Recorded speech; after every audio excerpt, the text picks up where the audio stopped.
Stop trading time for money. Howdy, it's Dr. Alejandro. And I'm Dr. Emily. And as many of you know, we have 4 clinics on our first 3 years in practice. If you're ready to level up your business, find us at paththovictorychiro.com to get on the path to victory.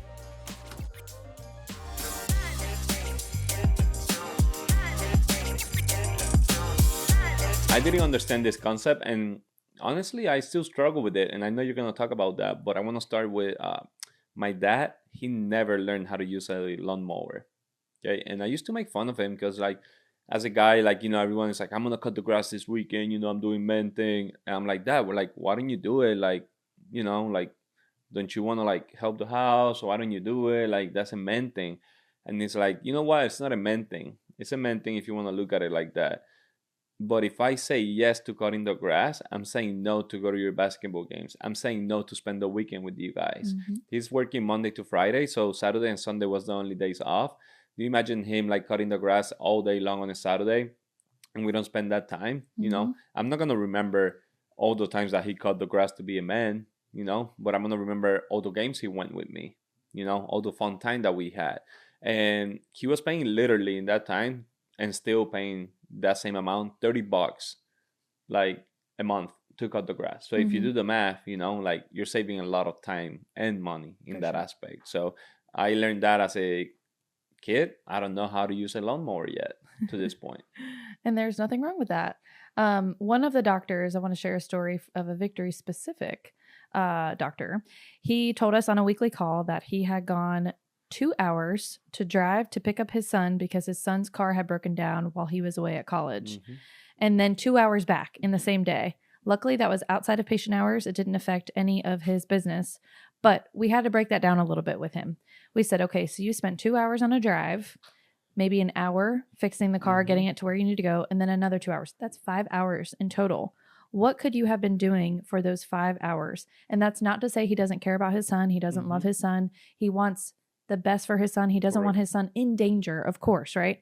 But could he have called roadside assistance, called AAA? Added on the insurance is basically like $10 more monthly, you know? So he could have done so many things to avoid that. And the problem wasn't that he did it on a day that he didn't work. Fine. Okay, you didn't work. You shouldn't be using your time like that, but okay, fine. But what we were talking with our partners, if that happens on a Monday, Tuesday, Wednesday, or Thursday, he's capable, just because he did it on a day off, he's capable of just canceling his patients for the afternoon to go down there to help his son, come back to then see patients the next day. It sounds brutal if you think about it. Absolutely. You know, it's literally 5 hours that he wasted. And I was still upset that even if he was on a day off, because he could be out there meeting the community and doing things with the community, but he decided to spend 5 hours doing that. And now a personal story from our family. We have an Airbnb here in town, and we wanted to change the doorknob, to make a long story short. Something electrical that can connect to the app. Yeah. So from my phone, I could change the door code whenever new renters come in, right? And we didn't have that currently. So we went there on a Sunday afternoon and spent 3 hours trying to replace a doorknob because it wouldn't fit right. It wouldn't latch right. Did we replace it or not? Couldn't get the Wi-Fi connected. And in the end, no, we didn't replace it. It didn't work. We had to go back to the original. So we spent 3 hours when from the beginning, I suggested maybe we should just hire somebody to do this, right? I want to talk about maybe how much our time is worth, right? Let's suppose, I'm not going to give exact figures. Let's suppose $100. Let's suppose my hourly rate and your hourly rate is $100 each. 3 hours on a Sunday afternoon, forget it's a Sunday afternoon, but 3 hours on a Sunday afternoon, that's $300 each. We worked on it together, so that's $600. Not only were we taking time away from our family, Luca, a time where we could be decompressing and doing whatever the heck we wanted on a Sunday afternoon, but that's $600 that we spent when we could have paid somebody probably $100 to replace a doorknob and save us a headache and get us to doing the things that we love to do. That's when it comes to automation, you know, because the same thing, we were spending like 3 hours on meal prepping, and now we delegate that by getting an automation, and we just pick the meals ready to go. You know, so it's kind of the same thing with those things.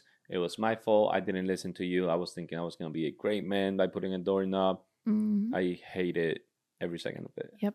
So another great lesson learned. We tend to do that often. I think there is a time and a place to do things for yourself and kind of learn the grit and the hard work that comes into that. But that was not one of those times. And we're still working through that for sure. There you go. But we want to share more of these failures, these accomplishments, and we want to celebrate everything in between. If you are interested in connecting with us, we just launched our new website, paththovictorychiro.com. We'd love for you to come check it out. We've also got a Facebook group, Path to Victory. Love to see you there.